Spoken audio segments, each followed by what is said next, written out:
반갑습니다. 이 시간은, 아, 그, 주일날 오후에 진행되는 주일오후 소그룹 성경 공부 그 강의 그대로인데요. 빌립보서 기쁨의 서신에 대해서 제가 좀 같이 살펴보고자 합니다. 실라부스를 좀 보여드리면, 자, 이제 날짜는 총 10번 모이게 되는데, 2번 휴강이 있어요. 언제냐면, 10월 15일 주일날 전교인 체육대회 때문에 한번 휴강이 있고, 그리고 11월 19일 주일에 추수감사주일 기관별 찬양대회 때문에 휴강이 있습니다. 그러니까 이때 휴강이 진행이 되면 자연스럽게 우리 목요일 모임도 쉬게 되겠죠. 그래서 그때 되면 제가 또, 우리 구역장님들 단톡방을 통해서 공지를 해드릴 테니까 그렇게 받으시면 되겠습니다. 자, 내용을 보시면 강의 목표는 빌립보서의 주제가 기쁨이에요. 주 안에서 항상 기뻐하라. 내가 다시 말하노니 기뻐하라. 이게 이제 빌립보서의 전체 주제입니다. 그런데 상황을 보면 기뻐할 수 있는 상황이냐? 그렇지 않아요. 이따가 다시 또 말씀드리겠지만 빌립보 교회뿐만 아니라 사도 바울의 지금 현 상황이 기뻐할 수 있을 만한 상황이 아니에요. 그럼에도 불구하고 기뻐하라고 이야기를 하거든요. 도대체 무슨 근거로, 무슨 이유로 기뻐하라고 이야기를 하는 것이냐, 그냥 뭐 정신승리 하라는 거냐, 그런 의미는 아니고, 성도의 삶 속에 하나님께서 담아 놓으신 기쁨의 이유들이 있다는 것이 이제 전체 빌립보서를 보는 관점이 되겠습니다. 그래서 그 하나하나의 기쁨의 내용들을 제가 여러분들하고 같이 살펴볼 건데요. 어, 참고 문헌은 이제 그냥 말 그대로 참고만 하시면 되는데 이걸로 절대 나가지 않고 제가 다 교환을 만들어서 드릴 거예요. 그러니까 여러분들이 개별적으로 나 빌립보서에 대해서 좀 더 깊이 있게 공부해보고 싶다라든지 아니면 뭐 빌립보서 좀 더 알아가는 거를 좀 해보고 싶다 하시는 분들은 이제 요렇게 책이 있으니 제가 이제 추천을 드립니다. 요 책들을 보시면서 읽어 나가시면 좋겠다. 좀 알아두시면 좋을 것 같습니다. 자, 강의 내용은 전체 총 9가지. 오늘은 이제 오리엔테이션, 빌립보서 전체 개관에 대해서 말씀드릴 거고요. 9가지 기쁨의 이유에 대해서 말씀드릴 건데, 여러분들이 이 시간을 그냥 이렇게 말보라 하듯이 저 혼자 딱 이야기하고 여러분들 그냥 수동적으로 다 들으신 다음에 그렇구나 하고 끝나면 사실 그렇게 많이 가져가시는 게 없을 거예요. 그러니까 남아 있는 것이나 아니면 뭐 이렇게 듣고서 깨닫거나 마음속으로 새겨지는 것들이 많이 없을 거예요. 그래서 제가 여러분들에게 드리고 싶은 이제 말씀은 여기 있죠. 이렇게 빌립보서 1장 1절에서 11절, 22절에서 30절 뭐 이렇게 있잖아요. 요거를 이 실라부스를 미리 다 드렸으니까 이걸 다운을 받으셔가지고 요거를 그 다음 주에 이제 읽어가지고 오시면 좋겠다. 그러니까 어, 이번 주는 이제 개관이니까 사실 뭐 본문을 들어가는 일은 거의 없습니다. 그런데 다음 주에는 이제 첫 번째 기쁨의 이유, 당신이 있음에라고 제가 넣어놨는데 사도 바울이 이제 인사하고 그리고 첫 번째 권면하고 그리고 그들을 위해서 이제 어떻게 기도하는지 한 이야기를 하거든요. 근데 그 부분에 대해서 여러분들이 좀 읽어가지고 사전에 먼저 읽어가지고 오시면 제가 본문을 하나하나 강설해 나갈 건데 그때 여러분들에게 도움이 되지 않을까 싶습니다. 그러니까 한번 와서 듣는 것보다 내가 집에서 한번 쭉 눈으로 살펴보고 입으로 읽고 귀로 들은 다음에 그 다음에 와서 제가 하나씩 강설해드리고 본문의 단어에 대해서 짚어드리면 더 깊이 있게 볼 수 있는 좋은 시간이 되겠죠. 그래서 다른 뭐 과제나 뭐 요청사항 다른 건 없고 그냥 여러분들이 이거 진행될 때 미리 본문 말씀을 좀 읽어가지고 오셔라. 그게 이제 여러분들에게 제가 드리는 요청 사항입니다. 자, 그리고 그 또 이제 내용을 보시면은 유튜브에 올라가는 거 그리고 뭐 단톡방 요거는 이제 그 전에 주일날 할 때 그분들한테 해당됐던 내용이고요. 자, 본격적으로 우리가 40분밖에 시간이 없으니까 빌립보서 기쁨의 서신 전체 개관으로 넘어가도록 하겠습니다. 자, 빌립보서는 이렇게 구성이 되어 있어요. 한눈에 쭉 보면 1장부터 4장까지 굉장히 이제 짧은 장입니다. 총 4장밖에 되지 않아요. 근데 이제 특징이 뭐냐면 분류에 제가 넣어놨는데 에, 여기 보시면 옥중서신이라고 이제 해놨죠. 요게 특징이에요. 그러니까 빌립보서는 사도 바울이 뭔가 이제 사역을 하다가 어떤 필요성이 대두되어 가지고 뭐 사도 바울 선생님 이런 부분에 대해서 저희가 궁금한데 이런 거 좀 알려주세요. 라고 하는 요청이 들어와서 아 그래 그러면 내가 이제 알려줄게 하면서 쓴 서신이 아니에요. 그래서 대표적인 게 이제 그런 건 고린도전서죠. 아니면 교회 상황을 쫙 살펴보고 아 너희들 지금 큰일 났다. 여러분들이 이런 식으로 신앙생활하면은 정말 큰일 납니다. 이거 복음의 참된 의미와 가치를 다 상실하는 거예요. 여러분 그렇게 신앙생활하시면 안 돼요. 라고 그런 이제 목회적 필요성이 막 대두가 되어가지고 빨리 내가 이걸 전달해야겠다 해서 쓴 편지도 아니에요. 그런 게 대표적인 게 갈라디아서이죠. 아, 이 편지는 감옥에 갇혀 있는 상황 가운데 사도 바울이 빌립보 교회 성도들을 생각하면서 그들을 위해서 무엇이 필요할까를 고민하는 중에 이들에게 답을 적어서 써 보낸 편지예요. 그러니까 이 편지는 사도 바울에게 있어서는 굉장히 절체절명의 위기 상황 속에서 쓰여진 편지인데 빌립보 교회와 사도 바울의 관계를 여러분들이 우선 아셔야 빌립보서를 들어가는 게 수월합니다. 그 사도행전 16장에 이 사도 바울이 맨 처음에 제2차 전도 여행 중에 원래는 이 드로아라고 하는 지역에서 보시면 여기 나오죠. 이 드로아라고 하는 지역에서 계속 어디로 가기를 원했냐면 이 아시아 지금 이제 여기는 터키 지역인데 소아시아였죠 옛날에는 이 소아시아 지역으로 더 사역을 해나가기를 원했어요. 원래 1차 전도 여행 때가 이제 여기 부르기아, 비시디아, 밤빌리아 요 아래 여기잖아요. 1차 전도 여행 했던 때가 시리아 여기 안디옥에서 구브로로 갔다가 구브로에서 이렇게 올라와 가지고 여기서 쭉 돌았던 게 1차 전도 여행이었거든요. 그런데 이제 2차 전도 여행 때는 한참 이렇게 사역을 하다가 어, 그 마가 요한을 데리고 가는 문제 때문에 이제 바나바하고 사도 바울하고 싸움이 붙었어요. 바나바는 마가 요한이 자기의 조카니까 아유 데리고 가자. 한번 실수할 수도 있지 젊은 친구가 뭐 이런 거 가지고 그러냐. 근데 이제 사도 바울은 아주 칼 같은 사람이어가지고 아유 안 된다. 그렇게 사역을 하다 말고 도망친 사람인데 어떻게 그것도 우리가 뭐 마음대로 뽑은 것도 아니고 성령이 시키시는 일을 따라서 한 거였는데 나는 그렇게 아마추어 같은 사람이랑 일 못한다. 그리고 이제 둘이 서로 갈라졌어요. 그래가지고 어떻게 되느냐 이제 이 안디옥에서 사도 바울이 자기는 신라를 데리고 육로편으로 쭉 해서 이렇게 위로 올라갔고 그 바나바는 마가 요한 데리고 구브로로 갔다가 1차 전도여행 갔던 그 길 따라 이제 쭉 갔거든요.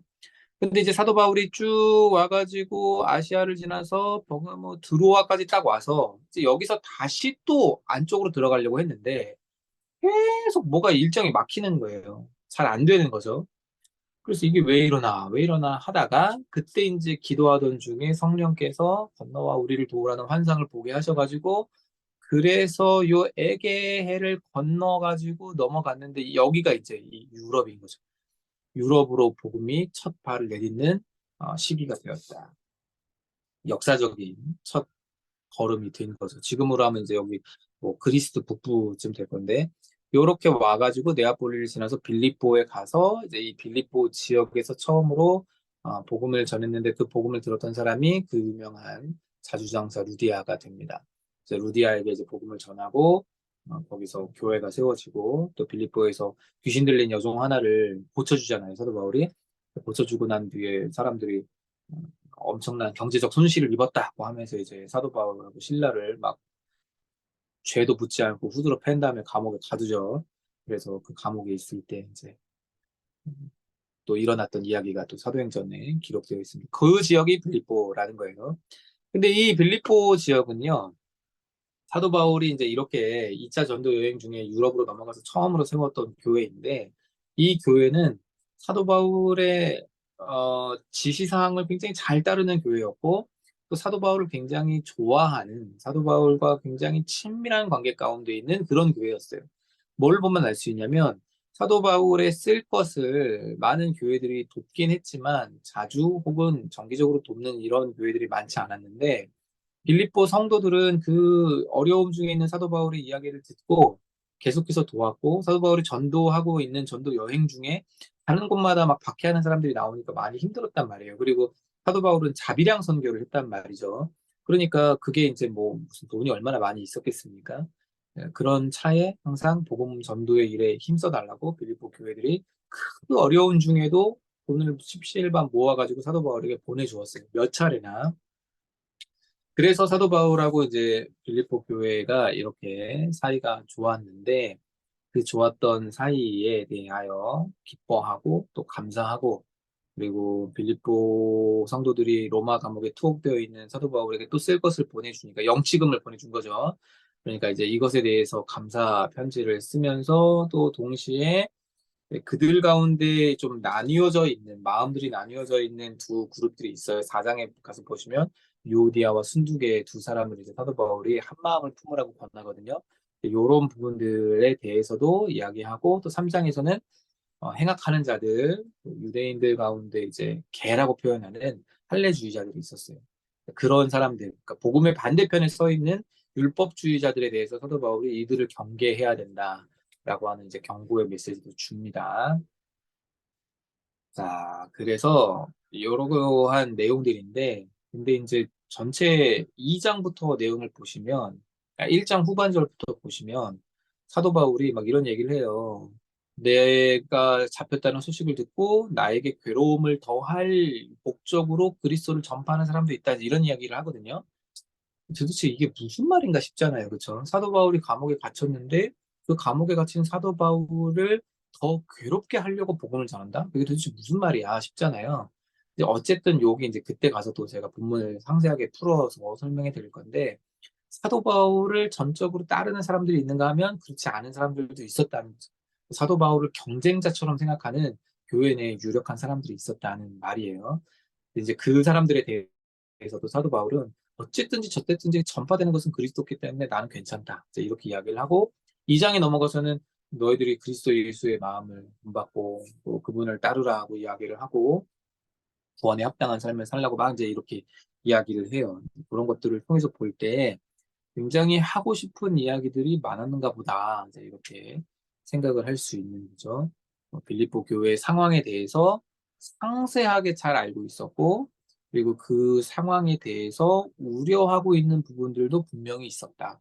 그러니까 관계가 좋고 사이가 좋음에도 불구하고 빌립보 교회가 그렇게 뭐 성숙한 믿음의 사람들이어서 아무 문제가 없고 어려움이 없는 그렇지 않았다는 거예요.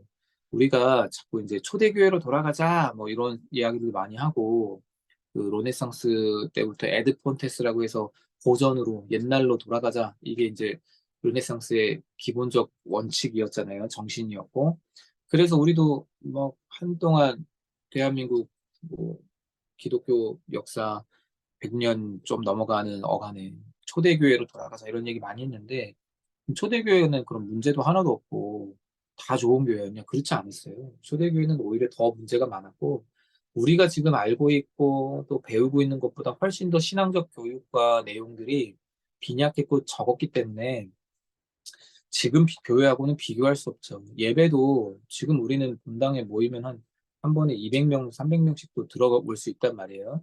근데 이때 당시에는 뭐 그렇게 되나요? 그렇게 안 돼요. 그렇게 모일 수 있는 공간도 없어요. 그러니까 누구누구의 집, 누구누구의 집, 이렇게 막 따로따로 모이다가 그들을 통칭할 때 이제 빌립보에 사는 성도들 이렇게 표현을 하는 거지. 우리가 생각하는 것처럼 빌립보 교회 그러면 몇 층짜리 건물이 쫙 있어가지고 거기에 모든 성도들이 한꺼번에 쫙 모여서 야 우리 같이 예배드리자 뭐 누가 설교하고 누가 찬양 인도하고 이런 그런 그림들이 아니고 신앙교육을 어떻게 할까 해가지고 다 같이 모여서 교육위원회에서 회의하고 이렇게 하자 저렇게 하자 여름사역 이렇게 하자 이런 게 없는 지금으로 치면 굉장히 어수선하고 규모가 잡혀져 있지 않은 그런 교회 형태였을 거거든요. 그러니까 사도 바울이 잘 가르쳐 놓고 딴 데 넘어가면 유대주의자들이 넘어와가지고 야 너네들 예수 믿는 거다며 그것 갖고는 안 돼. 여기서 더 추가돼야 돼. 이렇게 나가고 너네들 할례 받아야 된다. 너희들 안식일 지켜야 된다. 너희들 율법 지켜야 된다. 이제 이렇게 얘기하면 사도 바울은 그렇게 가르쳤는데 이상하다. 뭐가 더 추가돼야 된다 그러네. 근데 이 사람들이 보니까 예수님의 동생이고 뭐 예수님이랑 같이 있었다고 하고 예루살렘에서 왔다고 하고 유대교의 총본산에서 왔는데 그럼 이 사람들이 맞는 거 아니야? 이러면서 이제 사도 바울의 사도성에 대해서 의심하는 사람들도 나오고 이제 이런 부분에 있어서 갈등들이 자꾸 이제 나왔던 시대였던 거죠. 그러니까 초대교회가 우리가 무슨 마치 뭐 아무 문제 없었던 가장 좋았던 이상향처럼 그리는 부분들이 있지만 물론 이제 사도행전 2장에서부터 나오는 처음 태동된 교회에서는 그런 갈등의 요소들보다는 극적이고 굉장히 좋은 천국의 모형 같은 그런 모습들이 나타나긴 하잖아요. 근데 이제 그것이 꾸준히 쭉 지속되는 것은 아니었고 영원한 것도 아니고 그래서 우리가 빌립보 교회를 보면서 우리와는 전혀 다른 차원의 어떤 대단한 이상향이다 이런 생각을 하시면 안 되고 그들이나 우리나 똑같은 성정을 가지고 있고 그렇기 때문에 그들에게 주어지는 메시지가 우리에게도 동일하게 주어지는 메시지이고 오늘 우리 이 현재를 살아가는 우리에게도 똑같은 교훈이 된다는 것을 여러분들이 좀 받아들이시면 좋지 않을까 생각이 듭니다. 빌립보의 지리적 위치 제가 아까 설명드렸고요. 2차 전도 여행 중에 이렇게 세워졌는데 이 빌립보가 가지고 있는 또 하나의 특성이 있습니다. 지역의 특성이 있는데 여러분 보세요. 아, 빌립보는요. 그 나중에 이제 BC 42년경에 로마의 내전이 일어나게 되는데 이 로마의 내전에서 최후의 공로를 세운 군인들을 이 빌립보라고 하는 도시에 정주시켰어요. 그러니까 퇴역 군인들이 모여서 사는 도시가 된 거예요. 근데 이들이 어쨌든지 간에 큰 나라에 공을 세웠고 굉장한 역할들을 했기 때문에 이 사람들에게 로마 시민들이 본토에서 누리는 그 모든 법적인 혜택들과 행정적인 서비스들을 다 주었어요. 그러니까 이 사람들에게 로마 시민권을 주고 이 사람들이 로마에서 누리는 모든 세금의 혜택들이나 뭐 이런 것들을 다 주니까 이 군인 출신인데다가 로마에서 수많은 혜택을 누리고 살아가니 이 사람들이 빌립보 안에서 로마 제국에 대해서 갖는 충성도는 엄청난 거죠. 그래서 이렇게 충성도가 높았던 사람들이라서 이들은 이제 로마 시민권을 굉장히 자랑스럽게 생각하는 사람들이었는데 그렇기 때문에 사도 바울이 빌립보서 3장 20절에서 무엇을 얘기하냐면 우리의 시민권은 하늘에 있다. 우리는 그 하늘로부터 다시 오시는 그분을 기다리며 살아가는 사람들이다. 이런 이야기를 해요. 다른 데서는 나오지 않거든요. 근데 오직 여기서만 우리의 시민권은 하늘에 있다. 것을 통해서 우리가 이 땅에서 만족하며 이 땅에서만 살아가는 것이 아니라 우리는 영원한 하늘나라를 바라보는 사람들이어야 한다. 하늘 시민권자이다. 이것을 이제 그들에게 이야기를 합니다. 빌립보서를 쓰는 정황은 아까도 말씀드렸지만 사도 바울이 감옥에 갇혀 있는 그런 상황이었죠. 근데 이제 이때 사도 바울이 감옥에 갇혔을 때는 1차 투옥되는 시기가 있고 또 2차 투옥되는 시기가 있는데 1차 투옥되는 시기에는 사실상 가택연금 시기라고 봐요.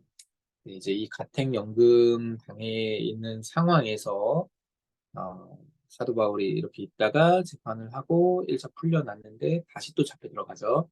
그래서 잡혀 들어간 이후에는 이제 마메르틴이라고 하는 감옥에서 빛이 하나도 들어오지 않고 통하지 않는 그곳에서 아예 이제 굴 같은 곳인데 정치범 수용소 같은 곳에 이제 놓여서 인간 이하의 대접을 받으면서 지내게 됩니다. 근데 이때는 그래도 비교적 좀 나은 지배에서 잠겨가지고 왜 옛날에 이제 군부 독재 시대에 민주 투사들을 집에다 가둬놓고 뭐 무슨 상도동, 동교동 뭐 이래가지고 못 나오게 막 했잖아요. 경찰들 지키고. 그러면 이제 그렇게 있었던 것처럼 아마 붙잡혀져 있지 않았겠는가. 자유가 없는 거죠. 일신의 자유는 없고 그냥 재판 날만 기다리고 있는 이런 상황에서 편지를 썼다. 근데 그가 이렇게 잡혀 있는 것에 대해서 빌립보 교회 성도들은 사도 바울의 복음 전파의 이 사역이 완전히 끝나는 것 아닌가 하는 두려움과 아쉬움과 또 자기들도 이 똑같이 사도 바울처럼 잡혀가는 것 아닌가 하는 것에 대한 두려움, 염려, 게다가 이제 본격적으로 박해 시대가 막 진행되어져 가면서 이 빌립보 성도들도 예수 믿는다는 이유 하나 때문에 당하는 여러 많은 어려움들이 생기게 되는 거죠. 이런 어려움들을 현실적으로 만나게 되었을 그때에 사도 바울이 내가 이렇게 갇힌 것으로 인해서 복음 전파가 끝장난 것이 아니라 도리어 많은 사람들에게 복음을 증거하는 복음 전파의 진보가 이루어졌다. 이런 것들을 알리기 위해서 빌립보서를 씁니다. 그러니까 염려하고 걱정하고 있는 애들에게 그럴 필요 없다. 그러지 마라. 라고 격려하기 위한 차원이었던 거죠. 그리고 유대인들의 악한 주장에 대해서 경계하고 또 빌립보 교회 내분 상황에 대해서 염려하면서 한 마음을 품어라. 그리고 공동체 되어진 부분 안에서 우리가 기뻐할 수 있는데 그렇게 공동체로 함께 하나 되려면 상대방을 나보다 더 나은 존재로 여기는 그리스도의 겸손이 우리에게 필요하다. 그 그리스도의 겸손이란 도대체 뭐냐에 대해서 2장에서 쭉 또 설명을 합니다. 그런 부분들에 대해서도 이야기하고 또 빌립보 교회의 내분을 치유할 수 있는 방법 중에 하나로서 사도 바울이 이야기하는 게 이제 2장 말미 3장에 가서 이야기하는 것이 바로 에바브로디도에 대한 소개인데요. 원래는 본인이 디모데를 보내고 싶지만 디모데가 지금 상황이 여의치 않아서 여러분들이 보내온 에바브로디도를 내가 다시 보냅니다. 이렇게 이야기를 해요. 근데 이제 에바브로디도가 어떤 사람이냐면 빌립보 성도들이 모은 그 십시일반 모은 헌금을 가지고 멀리 빌립보에서 로마까지 열심히 달려온 사람이에요. 이제 달려오다가 너무 무리했는지 어쨌는지 병이 들어버렸어요. 그래서 사도 바울을 돌보고 사도 바울에게 도움을 베풀라고 보낸 사람이 도리어 사도 바울에게 도움을 받고 사도 바울의 간호를 받는 그런 형편이 되는 거죠. 근데 이제 이게 좋을 때는 좋은데 뭐가 이제 틀어지고 사이가 안 좋아지고 갈등이 생기기 시작하면 이런 것 가지고도 문제가 생기는 거예요. 자, 두 파로 나뉘어져 있는 상황이라고 한번 여러분 가정해 봅시다. 순두개와 누구야? 유오디아와 순두개 이 두 여자를 중심으로 해가지고 교회가 둘로 나뉘어져 있어요. 마음들이. 근데 에바 브로디도가 어쨌든 헌금들을 다 모아가지고 갔는데 거기서 사도 바울에게 도움을 주기는커녕 오히려 사도 바울을 어렵게 했다. 그러면 요 상황 가운데 항상 나오는 이야기들은 뭐냐? 누가 에바 브로디도를 추천했냐? 요거예요.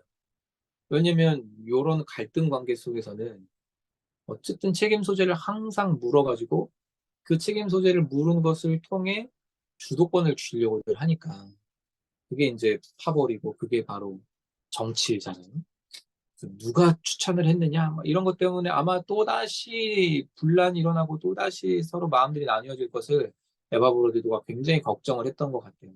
그래서 건강해진 것을 사도 바울이 빨리 가서 확인시켜 주려고 에바 브로디도를 보냅니다. 그리고 에바브로디도 보낸 모든 헌금에 대해서 감사하고 감사하지만 이제 안 보내줘도 된다. 사장이 이제 그런 얘기를 해요. 너희들이 보내준 그 헌금 때문에 내가 고마운 게 아니라 여러분들이 항상 복음의 일에 동참하고 있는 것에 대해서 감사하고 여러분들 저한테 이제 안 보내주셔도 됩니다. 왜냐? 나는 풍부에 처할 줄도 알고 비천에 처할 줄도 알고 요게 이제 이렇게 얘기하면서 뭐라고 이야기를 하죠? 내게 능력 주시는 자 안에서 내가 모든 것을 할 수 있다. 이제 이렇게 이야기를 하죠. 제가 예전에 고등학생 때 저희 어떤 선생님 한 분이 자기가 임용고시 준비하면서 너무너무 힘들었다. 이제 자기는 교회를 다니거나 뭐 신앙을 가진 사람은 아닌데 주변에 있는 사람들이 교회 다녀보라고 믿음 생활 시작해보라고 막 그러면서 성경 읽어보라고 주길래 그냥 아무 말씀이나 쫙 폈는데 마침 눈에 딱 들어온 게 이제 빌립보서 4장 13절이었다는 거예요. 내게 능력 주시는 자에서 내가 모든 것을 할 수 있는 그래서 나도 모든 걸 할 수 있다. 그래, 할 수 있다. 이러면서 그냥 뭐 I can do it 뭐 이러 가지고 다시 이제 마음 잡고 열심히 공부했는데 그래서 임용고시도 합격하고 뭐 고등학교 선생님 됐다. 뭐 이제 이런 게 그분의 이제 주창이었어요.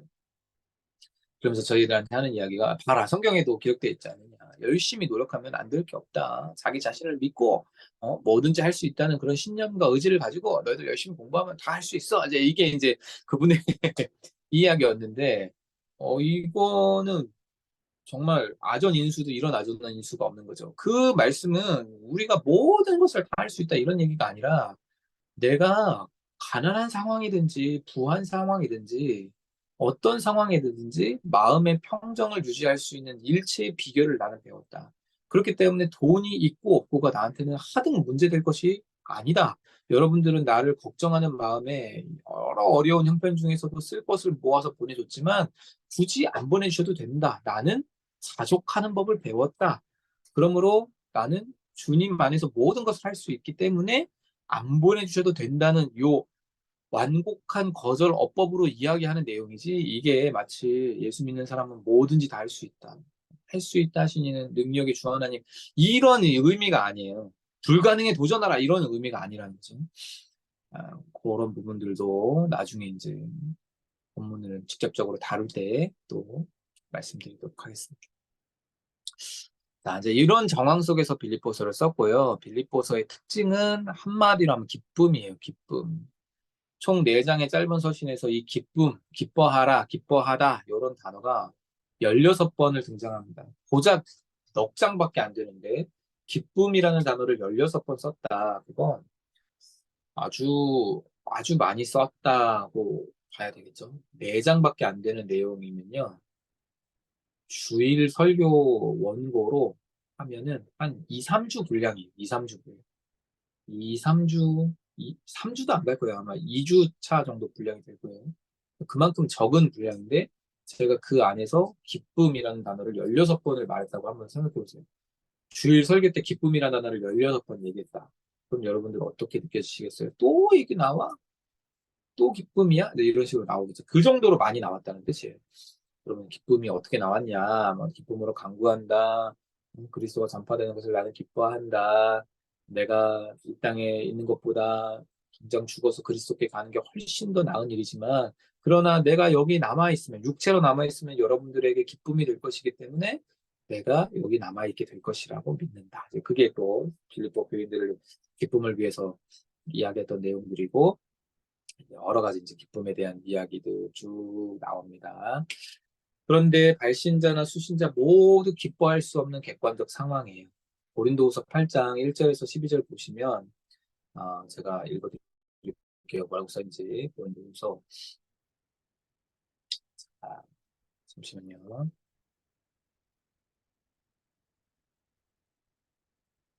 고린도후서 8장 1절, 2절 이렇게 써 있습니다. 형제들아 하나님께서 마게도냐 교회들에게 주신 은혜를 마게도냐가 바로 빌립보 지역이죠. 아, 우리가 너희에게 알리노니 환난의 많은 시련 가운데서 그들의 넘치는 기쁨과 극심한 가난이 그들의 풍성한 연보를 넘치도록 하게 하였느니 뭐라고 이야기를 하고 있는 겁니까? 그들에게는 시련이 있지만 넘치는 기쁨이 있었고 극심한 가난 가운데 있지만 넘치게 풍성한 연보를 하였다. 이렇게 이야기를 하고 있습니다. 그러니까 마게도냐의 빌립보 교회는 지금 어떤 상황이냐? 하나님의 은혜 가운데에서 시련이 있음에도 기쁨이 있고 극심한 가난이 있음에도 성도들의 쓸 것을 함께 십시일반 모아서 나누는 풍성한 연보가 있어요. 근데 여러분, 이 풍성한 연보는요, 믿음이 좋다고 해가지고 헌금 많이 하는 거 아니에요. 그럼 뭐 경제적인 상황이 풍족하고 여유로워서 헌금 많이 하냐? 그것도 아닙니다. 누가 헌금을 하고 누가 성도들의 쓸 것을 나누고 돕느냐면 사랑하는 사람이 그렇게 해요. 사랑하는 사람. 예전에는 저도 그걸 잘 몰랐어요. 근데 그뭐 사회적으로 성공하고 돈 많이 벌고 경제적으로 여유 있는 분들이 헌금을 많이 하시는 줄 알았는데 아니에요. 사역을 하면서 보니까 헌금을 많이 하고 성도들의 쓸 것을 돕고 후원하고 하는 사람은 돈이 많은 사람이 하는 게 아니라 사랑함이 큰 사람이 해요. 근데 아 목사님 저는 사랑하는 마음이 진짜 큰데 경제적으로 어려워서 못하는데 뭐 어떡해요? 그거 진짜 맞는 거예요? 뭐 이렇게 말씀하실 수 있겠지만 그럼 또 다른 형태로 어, 꼭 돈이 아니더라도 많은 헌신과 섬김으로 그렇게들 하시더라고요. 예전에 제가 섬겼던 교회는 우리 교회랑 크기가 비슷해요. 건물 크기도 비슷하고 성도는 조금 더 거기가 많았고 근데 그 교회는 사찰 집사님이 없고 주일날 그래도 우리는 필리핀에서 온 유학생들이 뭐 청소도 해주고 뭐 하잖아요. 그 교회는 일절 그런 게 없어요. 누가 다 하냐? 교역자들도 안 합니다. 전부 다 성도들이에요. 1년치 교회 청소 스케줄을 연말에 걸어놔요. 그러면 자기들이 와서 신청을 하는 거예요. 근데 그것만 하느냐? 아니에요. 그 지역에 어렵게 사시는 어르신들을 위해서 반찬 봉사를 하는데 한 주는 주민센터에서 하고 한 주는 이 교회에서 그걸 감당하는 거예요. 그래서 50명, 60명 막 되는 어르신들에게 반찬하고 밥하고 딱 이렇게 준비해가지고 일주일 드실 반찬을 쫙 만들어요. 목요일 오전에. 그러면 그거를 쫙 성도들이 모여가지고 뭐 젊은 사람, 나이 많은 사람 다 같이 와가지고 그걸 탁 만들어서 그걸 가져다 주는 거예요. 직접 만나서 주는 사람도 있지만 문고리에 걸어주는 사람도 있고 어떤 사람은 교회를 찾으러 오는 사람도 있어요. 이런 일들도 하고 지역 내에 뭘 또 했냐면 그 한글을 모르는 어르신들이 있다는 걸 알고 한글 교실을 열었어요. 근데 그게 경기도 내에서 너무 모범적으로 잘 되는 한글 교실이라는 게 밝혀져가지고 이게 그 경기도 교육청에서 지원하는 그런 한글 교실이 있어요. 그러니까 이제 이런 섬김의 사역들이 많이 되어지는데 이 교회 성도들의 특징이 뭐냐면 교회를 사랑해요. 교회를 너무 사랑해서 나중에는 제가 이제 나오기 직전에 교회에 불미스러운 일들이 있었어요. 그러니까 이제 뭐 다단계 투자 관련해가지고 이게 또 사기성 이렇게 돼서 그 교회 성도 중에 한 분이 어쨌든 교회인들 가운데에도 고액의 이자를 보장해주겠다고 돈 투자하라고 해가지고 그걸로 띄어먹은 긴 사람도 있고 외부의 사람도 뭐 부지기수고 그래서 막 어마어마하게 피해를 많이 입게 되었는데 이분이 법정 투쟁을 하다가 그 싸움을 싸우다가 아, 나 교회 집 사고 뭐 이렇게 하고 기부금도 이만큼 냈고 나 사기꾼이고 나쁜 사람 아닙니다. 요런 게 밝히다가 법정 안에서 이 사람이 교회에 기부금으로 몇 억을 헌금한 게 밝혀졌어요. 그러니까 그 채권단이 막 교회 앞에 와가지고 그때부터 시위를 시작하는 거예요.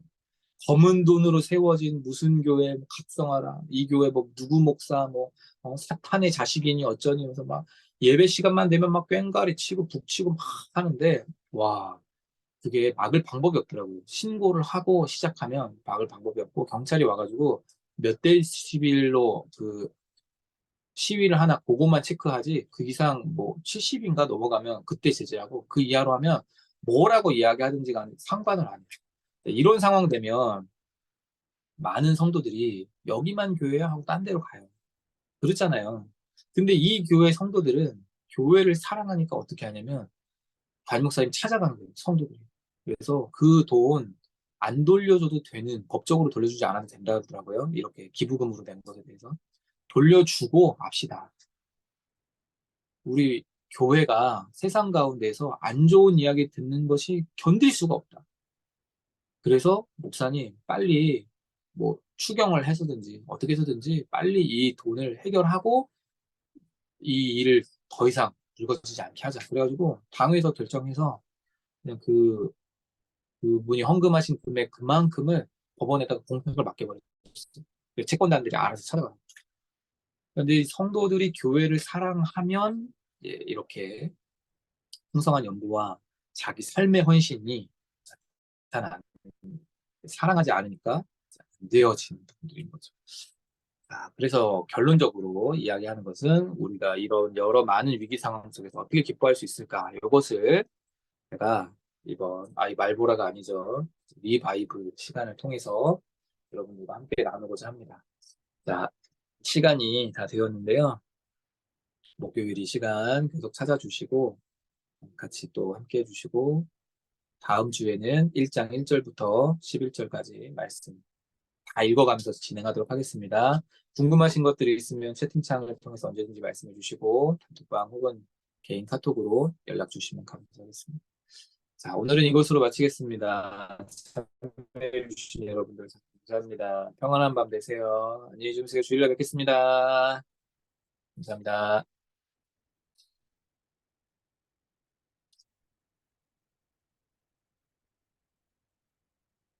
네, 감사합니다. 안녕히 주무세요.